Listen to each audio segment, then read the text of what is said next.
everybody, Jeff Antoniuk here. Welcome to Digging Deeper Jazz. So today I want to talk about playing burning fast tempos. Now this, as I say every time, is for all instruments. This includes drummers, this includes bass players, everybody else. It's a conceptual thing, not a saxophone thing. So I'm sure we've all been impressed by hearing somebody just blaze at a fast tempo, and it is very, very impressive. The technique and the chops and how do we think so fast and all that with playing fast tempos. And every single one of us has that sort of upper limit where the wheels start to come off the bus. So that's what I want to talk about, how to do that today. Now, if you've seen any of these videos, you know that the people I'm talking to are the adult amateurs out there, the semi-pros out there. Those are the folks that I've dedicated my teaching life to working with. Now, over the last 15 or 20 years that I've worked with these people, I've seen kind of everything. People with arthritis in their hands, and I hear that, oh, I could never play such and such tempo, my fingers don't quite work. Or people with diminished lung capacity, or, everything you could imagine, including serious disabilities like I've got a job and a wife and kids, meaning like I don't have a lot of time to practice, and learning to play at 350 or something is not at there's just no time for that. Well, here's the thing. There is a way to approach this that I'm going to say every student of mine with arthritis or with limited time or with whatever they're dealing with can get tons better, noticeably better, quicker. That's what we're going to talk about today. Now, I actually talked about this like 100 videos ago on one of my very, very early series. So I want to go over it here because I've had so many requests for this and a lot of folks just haven't seen those early videos. So let's dig into it. On the PDF on the screen, which I'd be happy to send you a copy of, my whole point here is I want you to learn how to play burning whole notes. Burning whole notes. What does that even mean? Whole notes are whole notes, right? We want to be playing fast. What does a whole note have to do with playing fast? Well, here's the thing. It has everything to do with playing fast. We imagine that playing fast has to do with a million notes. Those are unrelated. They're totally unrelated. Counting off a tempo at 350 and playing eighth notes have nothing to do with each other. That's a choice. I'm counting off the tune at 350. You can play whatever note values you want. Now, sure, we're hearing Charlie Parker in our head. We're hearing Johnny Griffin or whoever it is, those fantastic tempo players playing rolling eighth notes. So sure, I get why you would think that, but they are not related. So don't confuse playing at a fast tempo, and let's call that over 300. Well, we could call it whatever. I mean, 250 is a fast tempo for many of us. But playing at a fast tempo with eighth notes, they're not the same thing. So here's what I want to say. If you can play whole notes at this fast tempo, bang, 2, 3, 4, bang, 2, 3, 4, bang, 2, 3, 4, that ability to play burning whole notes, let's call the number 350. I'm going to try to play at 350 a little later. If you can play whole notes, that means you know where beat one is. So it gets to be, as far as I'm concerned, a conceptual thing. Do you know where that beat one is? It's such a small target at a fast tempo, right? So that's the issue for many of us. It's not wiggling our fingers in time. It's can we place the note right where it belongs?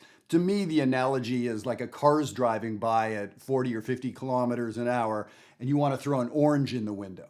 Well, you have to time that perfectly. Otherwise, it's going to be too early or it's going to be too late. To get it right inside is a very, very narrow window of time. And that's what we're dealing with here. So I tell you what, I'm going to play a little bit, some burning whole notes, or I hope so. I haven't practiced this. I've never played this song on alto or in this key or whatever. So my point is here not to show off. If you want to hear me show off, you should come to a gig. You should buy one of my albums. My deal here is to help you play better. So this is not going to be showing off. I'm going to play the song My Secret Love, classic tune, lots of times gets played kind of fast. And what I want to do, my goal is can I play whole notes right in time? So when beat one comes, can I make my sound right there? So this involves articulation. This involves mental focus. This involves a lot of stuff. Let's see what happens.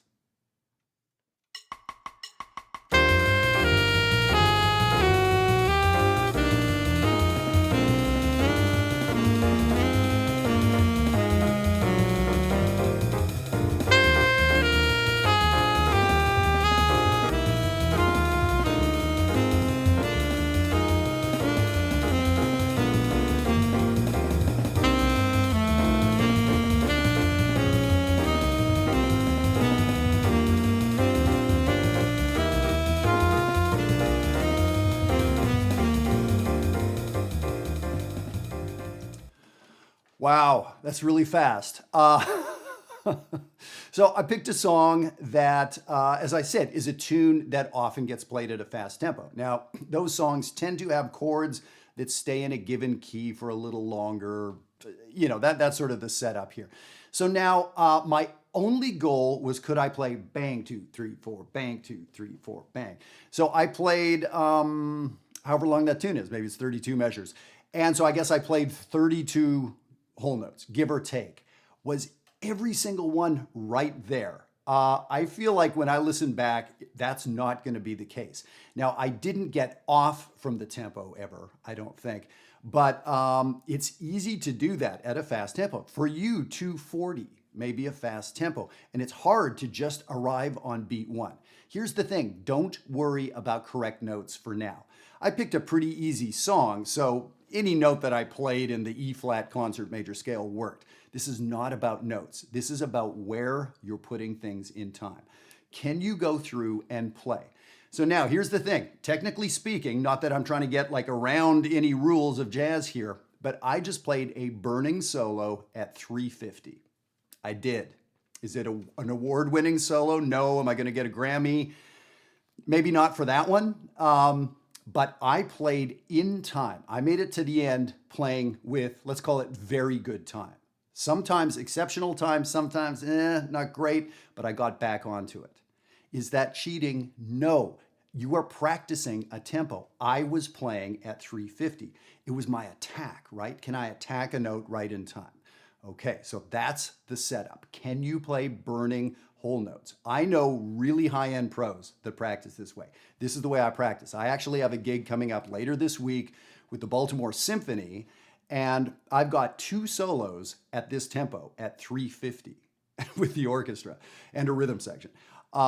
So yeah, this is exactly how I am practicing those chord changes. Step 2. Now what I want you to do is, can you play burning half notes? A note on beat 1, a note on beat 3, a note on beat 1, a note on beat 3. And again, I'm more worried about where you're placing those notes than correct pitches.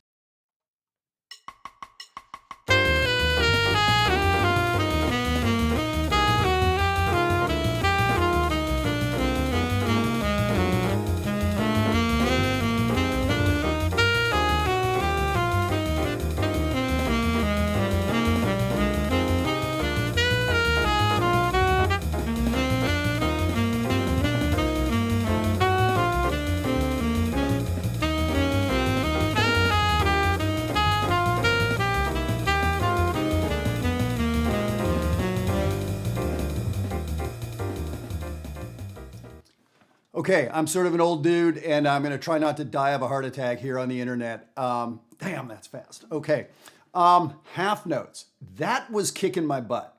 There were times I felt myself falling behind. There were times I had to breathe. I just needed to take a measure. So, okay, I allowed myself a measure to breathe. But then when I came in, I noticed I wasn't coming in at time. So here is where we stop. We don't progress from here. Meaning, can you play burning whole notes? You may do that for a week or for a month on a given song at a given tempo. So now I went on to half notes. So that was close. That was getting rickety enough that I'm going to say, let me practice that some more. Let me practice more of those half notes until I get very comfortable at that movement, at that tempo. Now, this does bring up finger things, articulation things, air things, finger position on the fretboard things. So yes, you are going to start bumping into your technique. But the thing is, you bumped into your conception of the tempo before it was your technique. I'm not going to say you're not going to have technique issues at some point at a fast tempo, but my point is the conception of it, how we hear it, the ability to play one note in time is a bigger deal than the fingers. Okay, so now as we progress, whole notes, whole notes. Then I went to half notes. So now I'm going to progress and play quarter notes. Here's where it gets interesting. My quarter notes are probably going to be a bit of a problem. So when I feel the wheels coming off the cart, when I feel like I'm going to crash and burn, I go back to my safe zone. So my safe zone could be either half notes or whole notes. My whole notes are safer than my half notes. So you may hear something like this.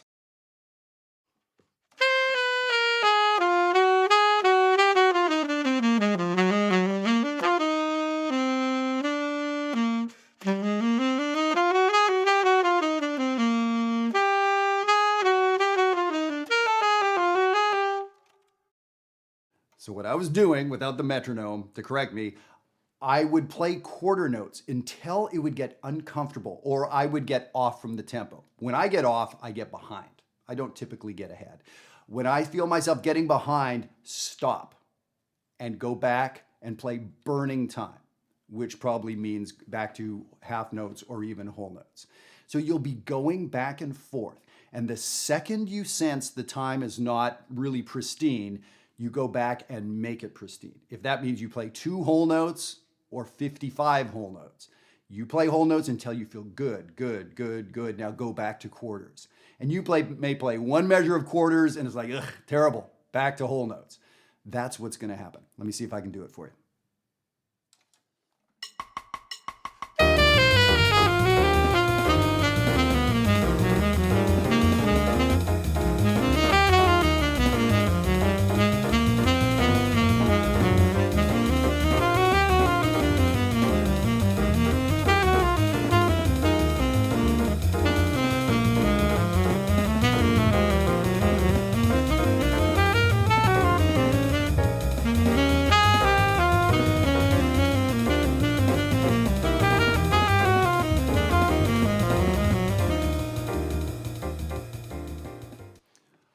There were definitely times in there where my quarter notes, I just felt myself getting behind. And now if I'm on stage, yeah, that's a different thing. I'm not on stage. I'm practicing here. I'm practicing to do a better job on stage later this week.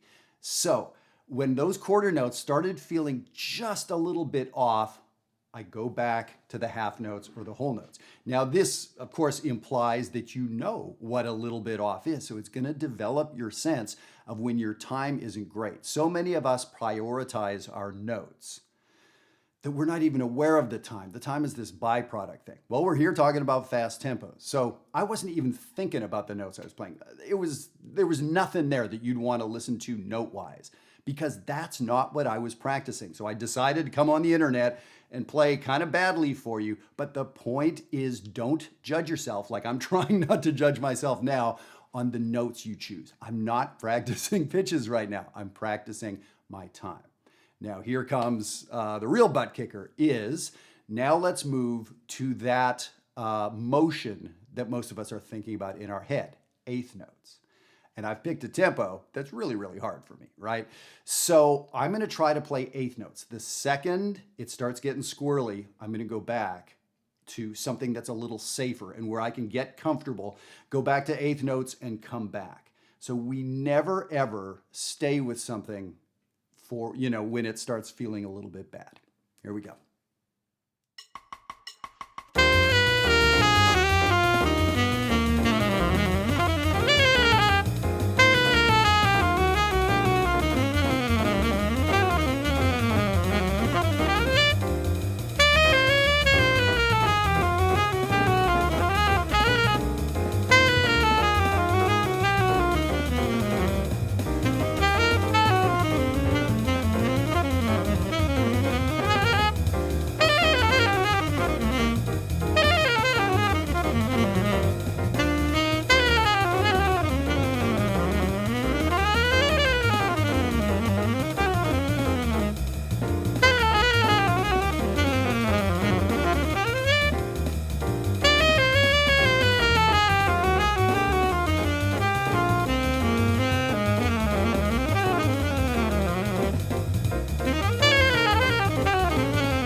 Just that disclaimer again, I'm not showing off. Clearly, 350 is super, super fast for me. And again, I picked that tempo to show you how I'm practicing this stuff. So I was falling off the cart just left and right with the eighth notes, so I would go back. But the trick is I always knew where I was. Even when I was crashing and burning, I knew where I was and I would try to get back on. Here's the thing, when I would try to get back on, I would notice that my half notes or quarter notes or whole notes would be behind the beat. I was conceptualizing behind the beat. So it wasn't a finger thing. I was sort of on my heels mentally. So I've said it a bunch of times. So I hope you understand what this is about. So if you turn on the metronome or a play along at whatever your fast tempo was and just play whole notes for 5 choruses for 3 minutes, play whole notes at such and such fast tempo. You were playing that tempo. And then you sneak up on the technical stuff, or you figure out some go-to licks or whatever it is. But again, it's not your fingers that are holding you back. It's the ability to play these burning whole notes. So I hope that is helpful. As I say, this has worked for me. I learned this from great players myself, and I've helped a lot of people get like shockingly far ahead, far past what they imagined they would be able to do. So I hope you give this a try, and please leave comments. I know people are seeing this on Facebook, people are seeing this on YouTube, so please leave comments, give it a try, and let me know how it works for you, if it works for you. Thanks so much for tuning in. Take care. See you next time.